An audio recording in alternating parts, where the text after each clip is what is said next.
alustame siis täiesti uue mängu ehitamisega. Selleks võtsin ka teise arvuti, panin sinna uusima GameMakeri. Ja plaan on siis tõesti, nagu siin ütleb, long term stability ehk siis 3-aastase mängu plaanin teha selle uue GameMakeriga, mis siis valmib 2029. Ja see on selline lastesõbralik 2D hõimu avastamine ehk siis 2+ vanuse kategooria, millest nagu ideaalis siis igaüks saab kergesti aru, et see arusaadavus, kättesaadavus oleks siin oluline just kohalikele. Et praegu, kui mäng käima panna, siis esimene see pilt, mis mängijale avaneb, on see, et ta saab valida selle hõimu, mis hõimu ta nagu hakkab avastama ja see kõik on ka siuke laste sõbralik, vaatame, kas see on näha ilusti. Ma olen selle siit eest ära. Et on majarahvas, metsamehed, tulnukad ja jõumehed ja see on nagu hiirega klikkimine.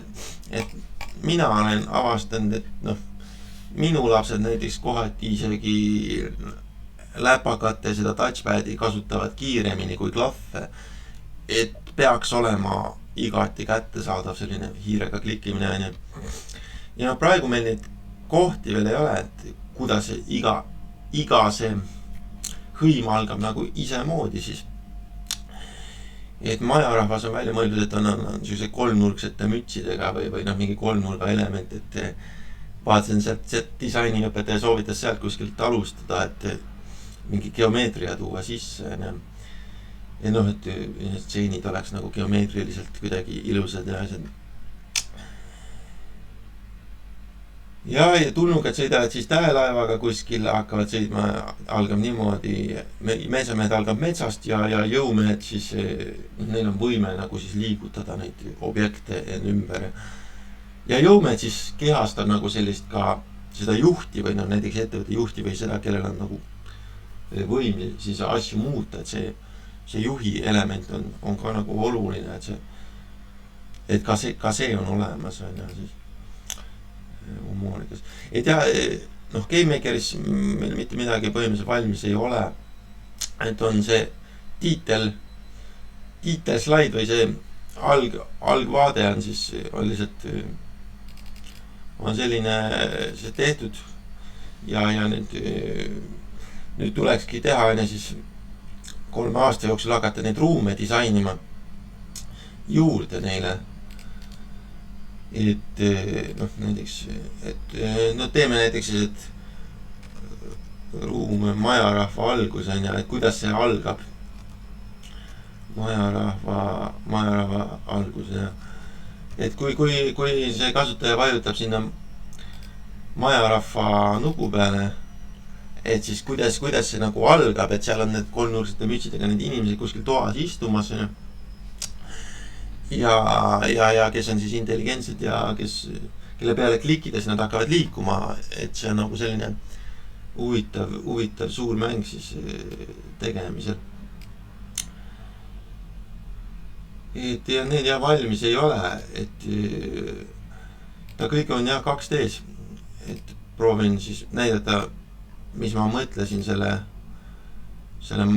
kolmnurga elemendi all, et tal on nagu siuke kolmnurgsed mütsid majarahval ja siis see on siuke sketš, et selline päris välja ei hakka nägema, et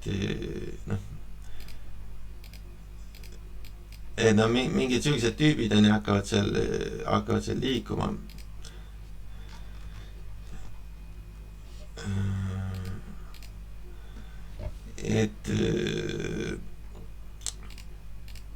Et mulle meeldib tegelikult disainist nagu alustada. Et kui alustada nagu programmeerimisest ja sellest, siis see üldvaade läheb nagu käest ära, sest disain on nagu tunnetuslik, et sellised need tüübid hakkavad seal majarahvas kuskil figureerima ja praegu on veel ei liigu, aga on see kuskil on ju olemas see majarahvas ja mingi mitu, need on muidugi ka erinevad, et et noh, majarahva algused, need on mingi toas istub, üks on ja üks seisab toas. Et siuke pilt avaneb siis mängijale, kui ta valib majarahva, midagi sellist. Ja siin tuleb siis tuba disainida, kus on siis erinevad asjad ja uks, kus saad toast välja on ja jalutada mõne liikmega. Ma teeks, et saab ükshaaval neid valida ja liigutada hiirega. Et see on jah tükk majarahva disain näidisena Sprite. Et nii ma usun, ma saan sellega tehtud nagu tunnetuslikult, et disaini poolt alustades ja vaadates, et programmeerimine oskused selle jaoks on mul käpas ja ma ei hakka siin midagi päris uut proovima, nagu ma proovisin eelmise pooleli jäänud projektiga, kus siis panin ennast programmeerimises proovile, et mis viis muidugi seal edasi programmeerimises, aga ma proovisin siis õppida ära, kuidas teha siis failisüsteemiga mäsata ringi, kuidas seda nagu failidest laadida seda highscore'i ja asju. Ja seda ma polnud varem teinud, ma sain selle tööle, aga seda oli huvitav teha nagu kasutaja jaoks, kuna ma polnud seda varem teinud. Ja siin ma siis proovin midagi lihtsamat, et see mäng on ka siuke igaühele võimalikult arusaadav tänapäeva keerulisel ajastul, kus palju on arusaamatut välismaa infotena. Et meil on siuke lihtne arusaadav 2+, on siuke hõimu avastamine. Ja et majarahva juurde siis saab juba varsti minna. Tulnukad ja hakkad tähelaevaga sõitma. Et selline lihtne, aga ilus 3-aastane mäng on siis plaanis, jah.